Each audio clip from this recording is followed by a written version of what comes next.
Hello, this is Steve Leavitt, Director of Enrollment here at PCA. I'm guessing you expected to hear Mike Runey's voice. Yeah. Well, today I get to turn the table and be the person who asks the questions of our head of school, Mike Runey. I get to be the interviewer, and I'll be interviewing Mike. Our topic today is an essential topic for PCA. It's a review of the fall 2025 parent survey, which is something that about 200 parents responded to a little over a month ago. And then our student culture survey, which we give to students in grades 5 through 8 twice a year. And this feedback, we can tell, is given with great care and honesty by you and our community.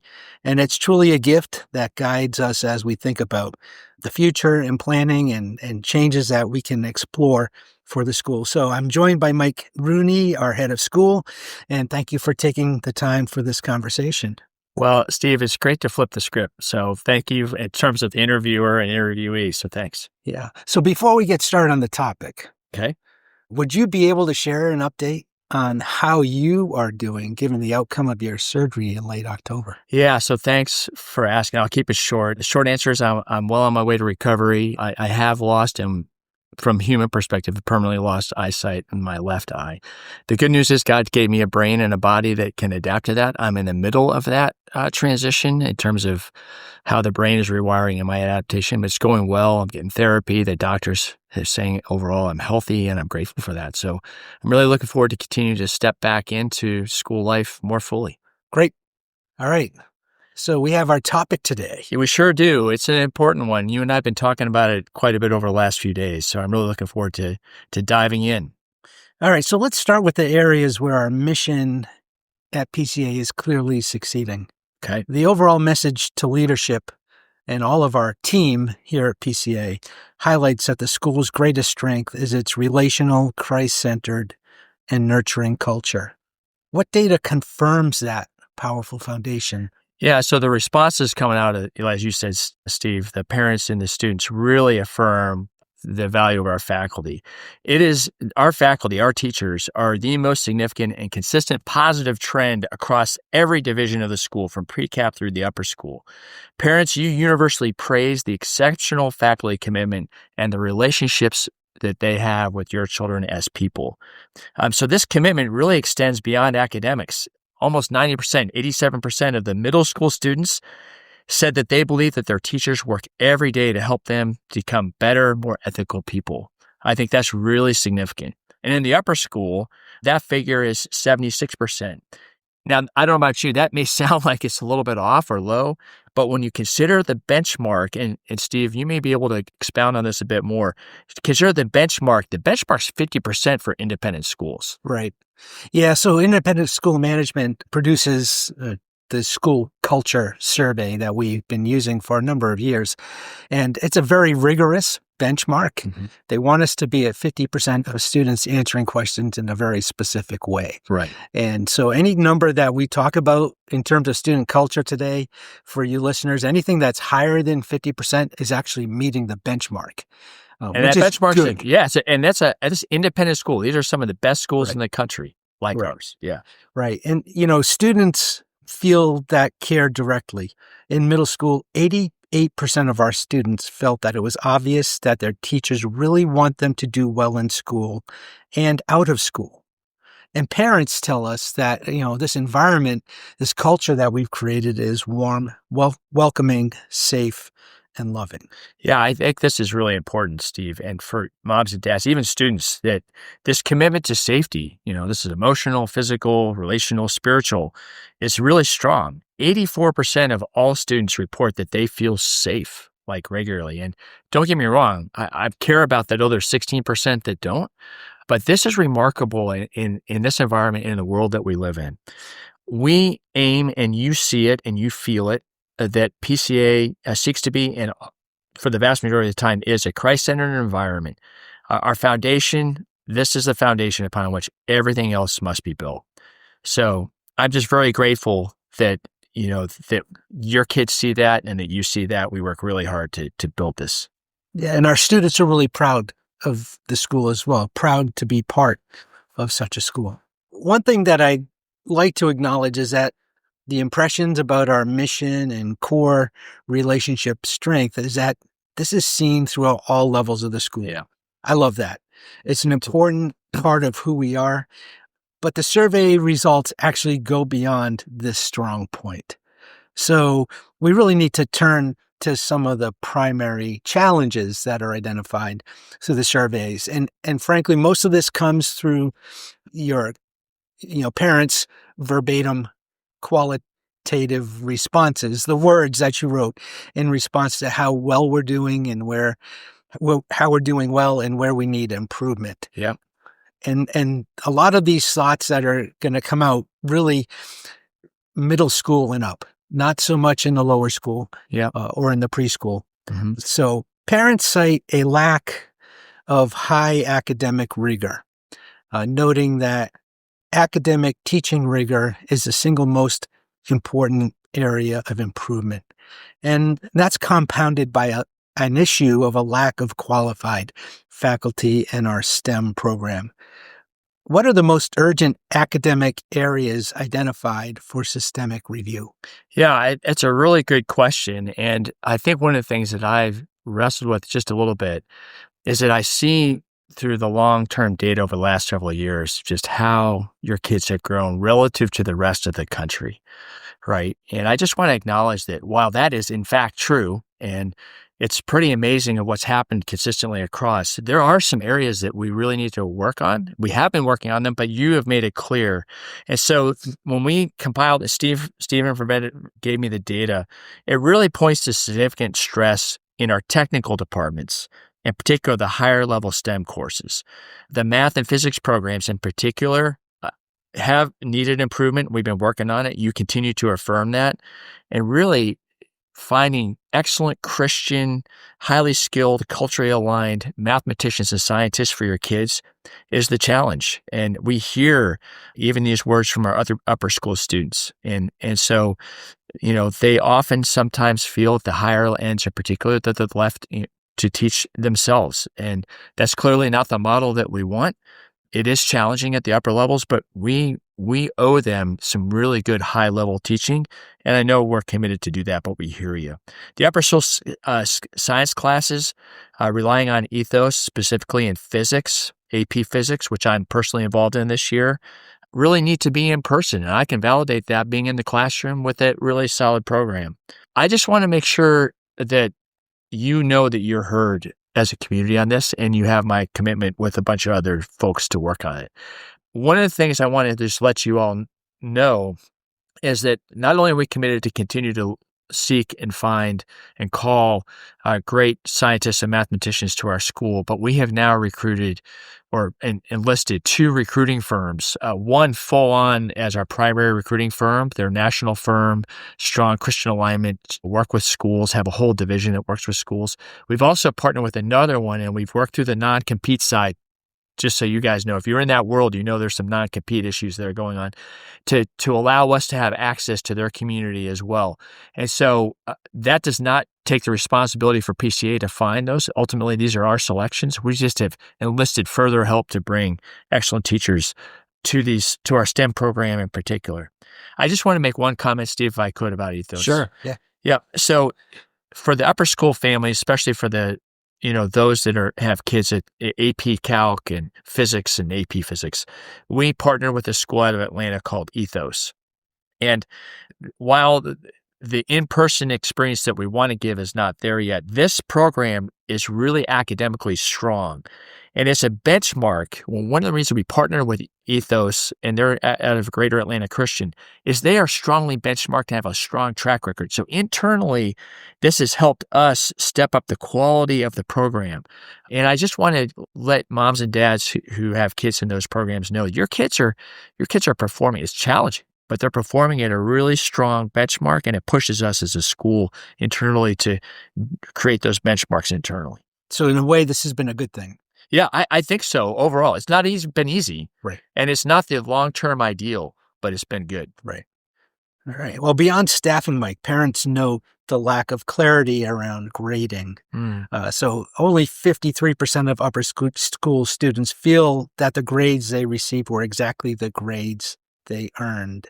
While that achieves that benchmark that we talked about of 50%, it does so just barely. Yeah. I mean, clearly hitting the benchmark is good, but that's not where we want to be. And we clearly need to refine our internal practices, not just our policies. And so, just so you know, we've been working on that this year. We know we need to protect against grade inflation. This is a national level issue as well as one at PCA. And we need to make sure that grades that your kids earn reflect the outcome relative to a given benchmarked rubric that's standards-based. And just know that we've been working on this. We'll continue to work on this. And then hopefully you'll see this really play out for your kids. And if your students, if you're listening, I applaud you, but hopefully you'll see it too. And so we know we have to bring further clarity around assessment and grading. And we really want to separate work habits from content mastery. That's always a challenge in how we have a grading policy, but you can expect us to work on that. Great. Perhaps the most difficult feedback involves the daily operational rules and the resulting stress on trust, the trust of students, teachers, and administrators. Sure. The stress of lack of trust with parents towards the same folks. Upper school student satisfaction with the rules dropped. It wasn't meeting the benchmark before. It was 47%, but it dropped to 38% this fall. Students feel that they are being, quote, punished en masse. Yeah, those are their end words. Quote, right? their words. Yeah. For issues caused by a few. How are we approaching the problem of applying our rules consistently? Yeah, especially for a community that really, safety really depends on us operating within accepted, not just rules like what we wear, although that's important, but just how we treat each other. This is really a frustration we need to address. And so when students say that they feel that policy inconsistency leads boys to being disciplined with excessive punishment, quote unquote, those are their words, while other violations go ignored, it damages trust. There's no doubt about that. And, we need to work on it. And we're committed to developing a way that, addresses those. Dress code is kind of front and center. I mean, they talk about that a lot. And we want to make sure that it's implemented consistently across all, teachers, students, departments. I know this really shows up for just how girls feel about the dress code and how guys feel about the dress code. Right. Yeah, I think that one of the pieces that sticks with me is that only just over half of the upper school students believe that the teachers are enforcing the rules fairly and consistently. And, I know these teachers. So these are the same teachers that they feel that love their kids. The students feel like they're well and want them to do well and are so impactful. Right. This is an area that is full of tension. I know we're both, parents, and we're both now grandparents. We know that this will always be a tension, but it's one that we always have to work toward and work on. And that students are telling us, hey, we really need to pay some attention here. Right. Okay. So we also see immense frustration over the headphone policy. Students argue that they, quote, need music to focus, to manage their sensory overload and increase productivity during study halls. So, Mike, I get it. Okay. This is not my first rodeo. I had a 40-year career in business and then here for a few years at PCA. And the existence of music was always helpful for me personally. I could be more productive and focused. That's in part because I have suffered with tinnitus for many years. So I have this high ringing sound in my head all day long. The additional sound blocks out that distraction that's coming from inside my own head. So I even sleep with music playing at night. I actually sleep better. So I get it. I understand what the students are saying. I'll come to work sometimes when there's nobody around and play music so I can be more focused. What are your thoughts on this? Yeah, so I recognize that there's some real validity, Stephen, to what you're saying, and we're going to have to take a look at it. I mean, one is I want the students in particular to be heard. I want to go back and look at the science. We also know that this is an area of social connection and also potential abuse, right? So this could detract, and we want to handle that carefully. That doesn't mean we can't look at it, and we will. And so we recognize that the main thing is we want your children and students, we want you to be able to study, learn, and grow effectively. And we'll look at all the tools that we have available and we'll consider them. Okay, great. Some of the upper school course opportunities, Mike, that we offer are dual enrollment courses. We've got an Intro to Business course this semester with Colorado Christian University. We'll do an Intro to Economics next semester. Right. We have received some feedback that a 1-semester, 3-credit college course is only worth half a high school credit. Yeah. And, interestingly enough, ACSI on one of their listservs, this question came up yesterday. Interesting. And people have been asking, I got a 3-credit dual enrollment college course.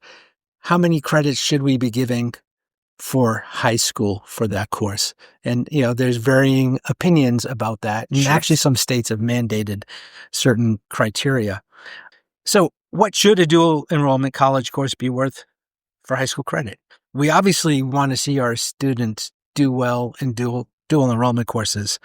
They will benefit greatly from it, and the exposure that they get to various content types, would help them perhaps identify what things they'd like to study beyond their time here at PCA. Mm-hmm. So, we obviously want to see this work and expand. We love the relationship with Colorado Christian. We expect we'll probably have more courses next year with CCU, as well as getting dual credit for some of our own courses. Absolutely. With CCU. So this is a really good I think, problem to work through, right? Because it demonstrates the interest among our students and families for these, but also a great question.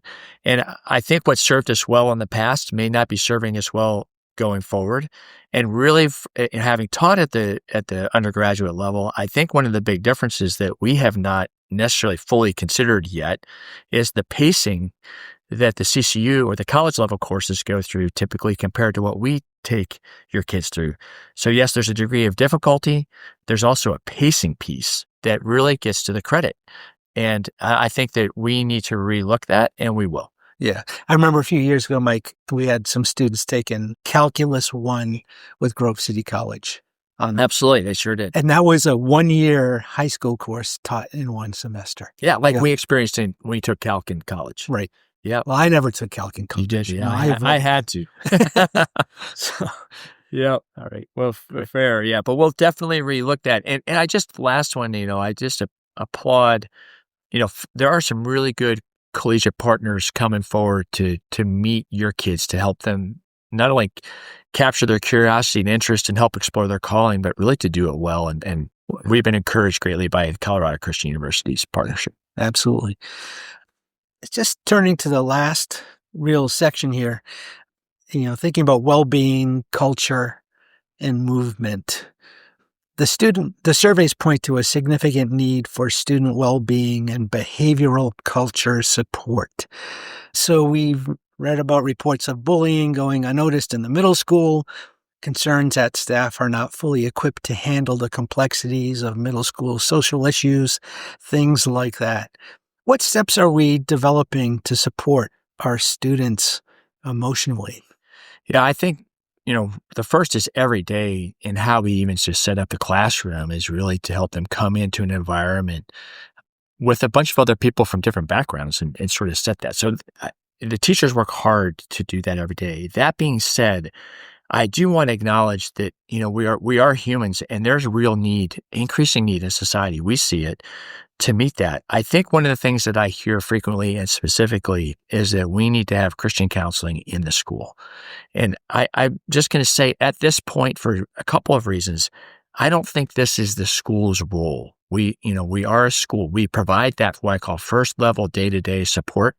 Increasingly, we've found great organizations, Christian organizations, that are counseling in the community, and that's where we want to point families to include our staff and faculty. We brought Pastor David Moore on as a part-time chaplain to help integrate that, not just spiritually, but also he's aware as well. So I think we want to be more referring, while we provided what I call a baseline, really safe, good, healthy environment. We recognize there are issues, whether in a student's life, in a family's life, that just are beyond the scope of what we can provide. So partnership with external, I say partnership, a close alignment with external solid organizations that you and moms and dads can connect with are really the immediate way of the future, and I think will be for some time. Yeah, I think we have a couple of PCA parents, actually a number of them that are involved with shoreline counseling. This is not an advertisement for shoreline counseling, but they've an organization that has grown in wonderful ways, and the Lord's using them to reach the lives of, children and adults all throughout the seacoast in New Hampshire. Yeah, really trained, certified therapists that are available. And I know of another family that's associated with another Christian counseling group too. And so I think that being aware of that, and again, knowing what we can do and do really well as a Christian school, and knowing that there are other really well-equipped partners is probably the best way ahead. Right. Great. So I don't want to take away, there's one other thing I just want to touch on. We as Christian educators have to continue to grow professionally, right? And we know that.